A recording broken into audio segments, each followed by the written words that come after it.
किस रंग की चड्डी पहने हो? तनी सा समय बची। हाँ अब वीडियो कॉल लगा के किस रंग की चड्डी पहने हो? बड़ा वायरल चला। आ जाओ बेटा। सोहर के काय को भाव हो बाबू? गमछा द जखनी भैया बैठल बने। जेकर कलम चलल की जिला हिल गई। जिला का पूरा राज्य यूपी बिहार सब हिल गई। अरे वो सूखा हरियर दोनों हिला दिए। बाबू रे सोहर का हो?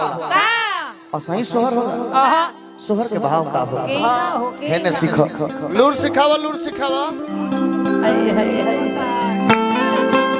एगो तो जाओ। एगो आउ दे दो घटता। दरे डबल गमछी देखो।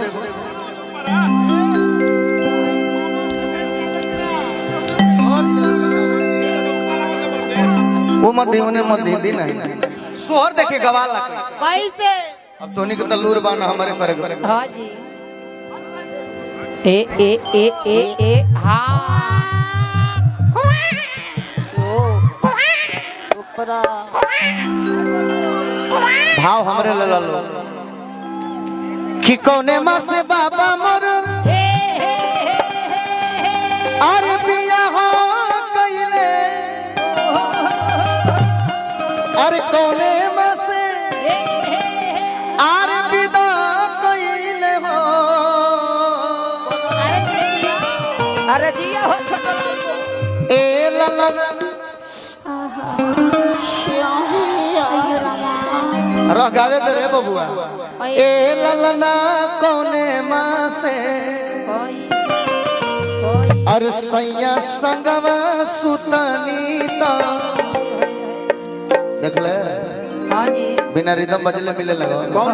अरे गोदिया हमरो भारी भइले। के गीतकार रहे कर? हमारा राकेश भैया की तरफ से अतना भागठा गीतकार जिया अल्ट्रासाउंड जादो मोड़ चौसा हमारा गोलू बबुआ की तरफ से आशीर्वाद मिलल। आ यही पले बबुआ ए राजा जी अपन का गाई रे? लाज लागता दूसरा गावे अपने गावे कहत रे बाबा। ओहो कि चंदा माया रे अरे पारे आवना दिया अरे किनारे आव हो चंदा। अमर भैया बमका के बजे हेलो। हाँ जी। ए चंदा हरे अवना अंगनावा के बीचे ललनवा हमर रोवता।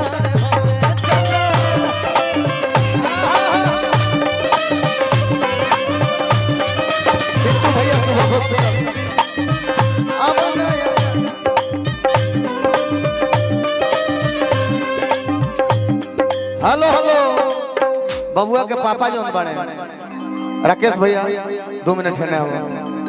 जब हम मान लो कि मरद होके मौगा के रोल करते तो तारा घर उत्सव बतानी में तो हिले के पड़ी है ने कि चंदा मामा रे परे आव नदिया के नरे आव नदिया के नरे आव होए चंदा। है ने मोहनी इधर पीछे ए चंदा नाच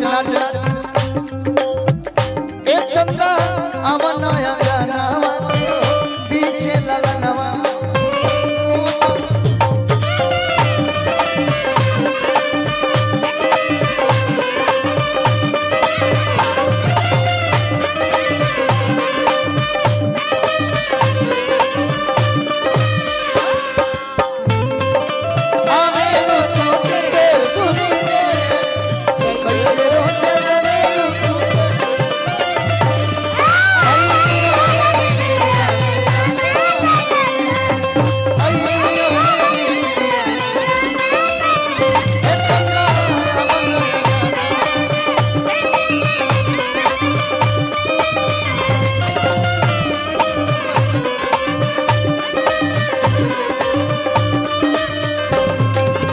बड़े भाई बरजेश सिंह जी अरे दी हम भसुर लगे तो भसुर भसुर लगेंगे ई अच्छा असुर खिलावे के ई भसुर नाम असुर हवन